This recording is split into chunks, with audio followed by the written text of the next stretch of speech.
It happened on a Tuesday. I was in the living room, flipping through old baseball games on mute. He walked in, my son-in-law, red in the face, fists clenched like he had something to prove. Said I'd moved the stroller wrong. That I never listen. Before I could stand, his elbow caught my ribs with the force of a car crash. The air left my lungs. I collapsed sideways onto the carpet, clutching my side like I could stitch the pain shut with my own fingers.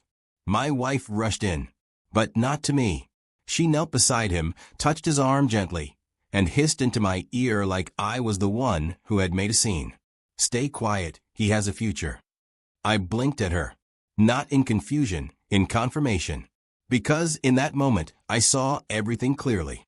Not just her betrayal, but how long I'd been invisible in my own home. My name is Walter Briggs. And from wherever you're watching this, stay with me. Because I have to ask. What happens when silence isn't peace, it's permission? The hospital was white and humming and indifferent. The nurse asked routine questions. But the doctor, she didn't ask at all. She just studied the bruises blooming beneath my skin. She looked into my eyes, and something passed between us, not pity recognition. "You're safe now," she whispered. And she meant it. That night, I sat alone in the examination room, staring at the sterile clock ticking above the doorway. And for the first time in decades, I felt no obligation to defend her, or him, or the version of my family that had silently vanished long ago. I reached into my coat pocket, dialed a number I hadn't touched in years. And as the line began to ring, I knew this wasn't the end of something. It was the beginning. The number belonged to my oldest friend, a man named Henry Shaw. We hadn't spoken in 11 years. Not since I missed his retirement party, because my wife said, "It's not a good time." But Henry didn't ask why I disappeared. He just answered on the second ring with a soft, "Walt." That name, the way he said it, it pulled the years off my shoulders like dust sheets on forgotten furniture. "Henry," I said, "I need a place to think. Just for a few days." He didn't hesitate. "The cabin's still yours, Walt. Always was." The cabin, tucked into the pines of Vermont, where we used to fish and forget we were getting old. I hadn't been there since my grandson was born. My wife said it was too far. What she meant was she needed me to stay close, to babysit, to clean, to be a fixture, not a man. I hung up and stared at my bruised ribs in the mirror of that hospital bathroom. They told me I could be discharged in the morning, but I'd already checked out emotionally. Back at home, my wife was waiting. She didn't look angry. She looked inconvenienced. "They're sending you home?" she asked, almost bored. "I'm going to Vermont," I replied. Calm. Final. She blinked. "That's absurd. The kids need you. Emily's working overtime, and Mark." I cut her off gently. "My ribs are broken, and you protected the man who broke them." She stared at me like she was trying to process the words. But nothing came. I didn't pack much. Just my notebooks, my late daughter's photo, and a worn-out scarf Henry gave me the winter his wife passed. I drove all night, and when I reached the cabin, the fog lifted, literally and figuratively.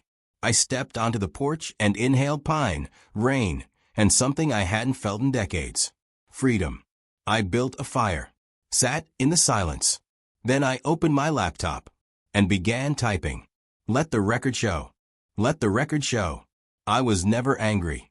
Not at first. That's the strange thing about betrayal. It doesn't roar. It arrives like a draft under the door.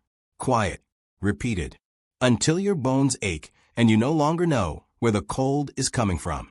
I typed into that document like it was a courtroom transcript. Line by line, I traced the story no one ever asked me to tell. How I gave up my pension early to help them buy their house. How I babysat their child 6 days a week while they chased dreams. How my name was never on birthday cakes, only shopping lists. How I hadn't been touched, I mean truly touched, by my wife in over 9 years. Not out of cruelty, but convenience.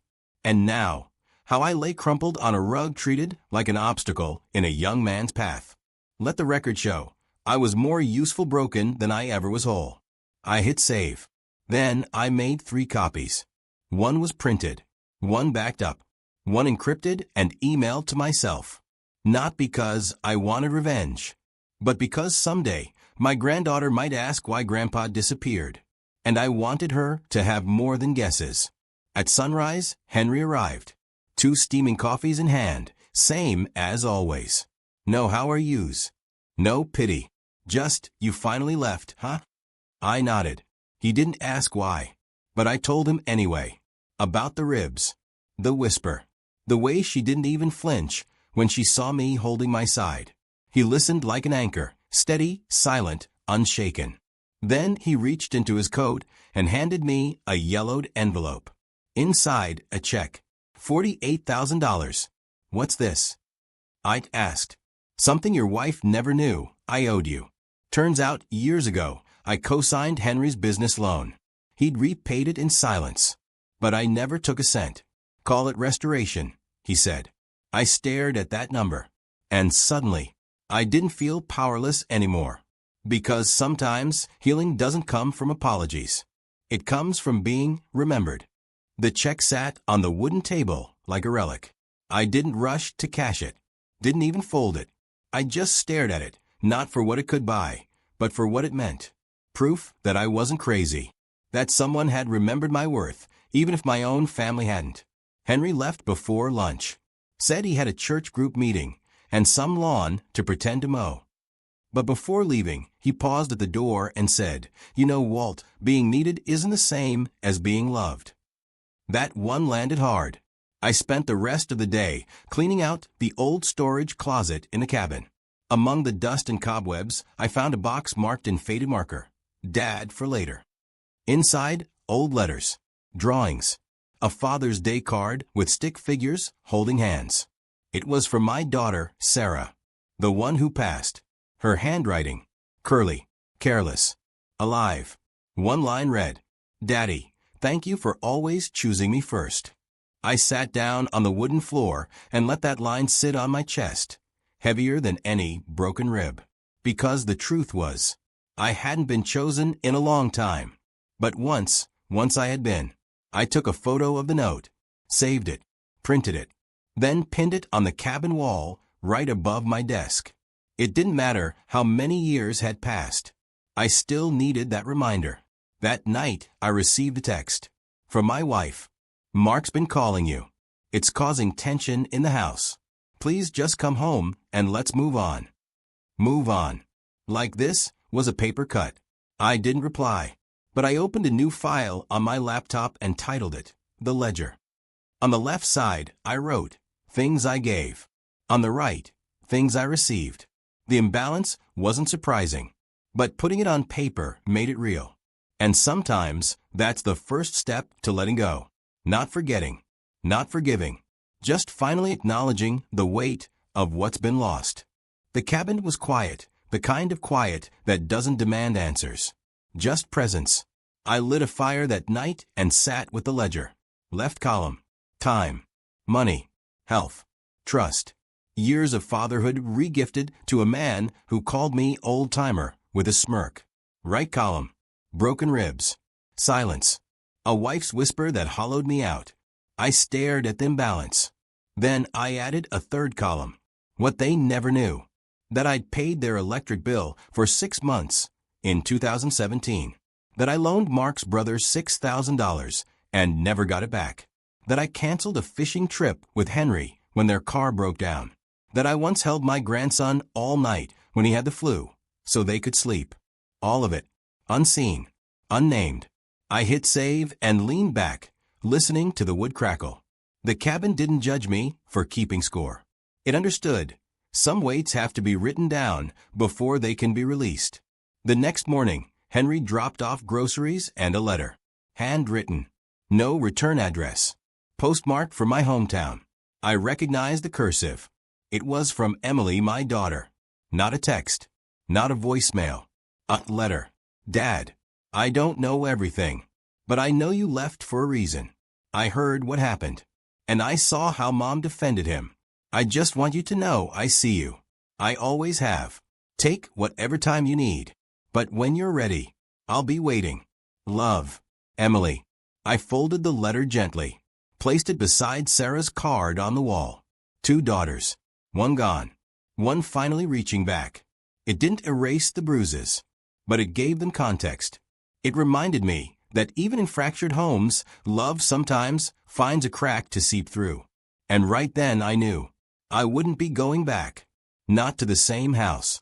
Not as the same man. But before I moved forward, I still had one final thing to send.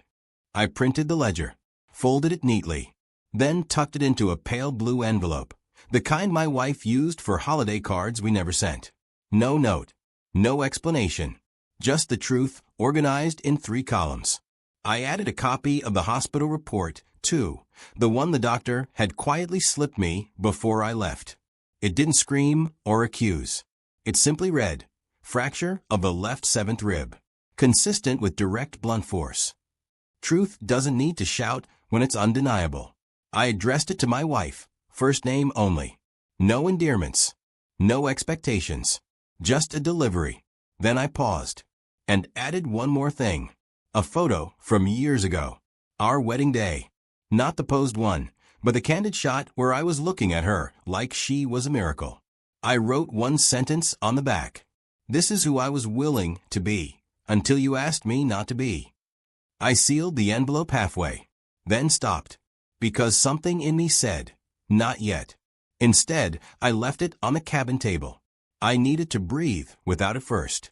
Henry returned that afternoon, carrying an old radio and a box of kindling. Guess what, he said. The church folks are organizing a veterans brunch this Sunday. They want someone to speak. I told them you had stories worth hearing. I laughed. They still want speeches from broken old men? Henry smirked. Only the ones who finally learned how to speak. That night, I stood outside under the stars, holding Sarah's drawing in one hand and Emily's letter in the other. No noise. Just the sound of trees breathing. I whispered aloud, I remember who I am. And I remember who I was before I forgot. It wasn't a declaration. It was a return. Because grief has many forms. But the cruelest is forgetting yourself in service of people who never asked your name, only your time. And now, I wasn't bitter. I was becoming again. And tomorrow, I'd deliver the envelope. Not to ask for change, but to mark the moment I no longer needed permission to live. I drove down the familiar road one last time. Past the hardware store where I used to fix everything they broke. Past the bakery where I stood in lines to pick up birthday cakes I never got credit for. Past the park where I once pushed my grandson for hours so they could have a moment. It was all familiar, and yet none of it felt like mine. I parked across the street from the house. Didn't step out right away. Just watched. Through the front window, I saw Mark pacing, phone to his ear, probably looking for a new excuse. My wife was in the kitchen, drying dishes like nothing had ever cracked. Like ribs didn't break. Like trust wasn't a living thing that bleeds when ignored. I didn't go to the door. I mailed the envelope from the post office 1 block over. Certified. Tracked. Signed for. And then I walked. Just walked. For an hour. Maybe 2. No destination. Just steps. The next morning, I woke up to 13 missed calls. 3 from her. 9 from Mark. 1 from a number I didn't recognize. And then a voicemail. It was my wife. She sounded different. Not angry. Not composed. But disarmed. Walt, I didn't realize how much I stopped seeing you. I read the ledger. I read everything. I don't know when it started. Maybe when Sarah died. Maybe before. I just know. I see it now. I see you now. But I didn't call back. Because recognition isn't the same as redemption. Later that day, I received a message from Emily. Dad, they're asking what to do next. I told them it's not up to me. It's up to you. I stared at that sentence. Because for the first time, it was up to me. No guilt. No pressure. No obligation. Just choice. I looked around the cabin. The wall of memories. The scent of pine. The stillness that didn't ache. And I whispered to myself, let them wait. Because healing isn't just recovery, it's realization. And I wasn't done becoming yet. I didn't return to the house. But I did return to myself. Weeks passed. The cabin no longer felt like a retreat. It felt like home.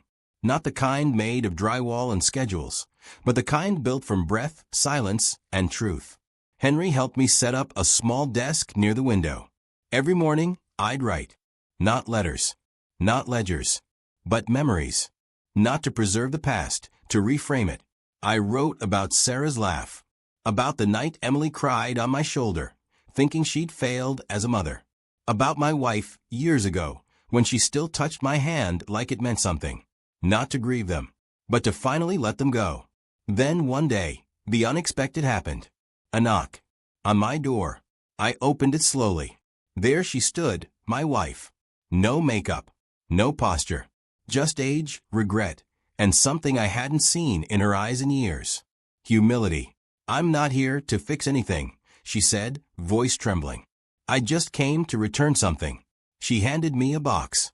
Inside, the wedding photo I'd sent, the one I thought they'd toss. It was framed. Next to it, the ledger I'd printed, with every note highlighted. And beneath it, all a letter. Walt, I don't expect forgiveness. But I do remember the man I married. And I lost sight of him, not because you vanished, but because I stopped looking. You don't have to come back. Just know. I finally understand what you carried. I folded the letter. Didn't speak. She nodded, as if she expected that. Then turned. As she stepped off the porch, I simply said, I'm keeping the cabin. She paused. A long breath. Then walked away. No anger. No fight. Just an ending. Later that week, I gave the $48,000 check to a local scholarship fund for single fathers. I didn't need restoration anymore. I needed release. I watched the sunset over the lake, Sarah's card fluttering in the breeze beside me. And I smiled. Because sometimes justice doesn't roar. It whispers, you're free.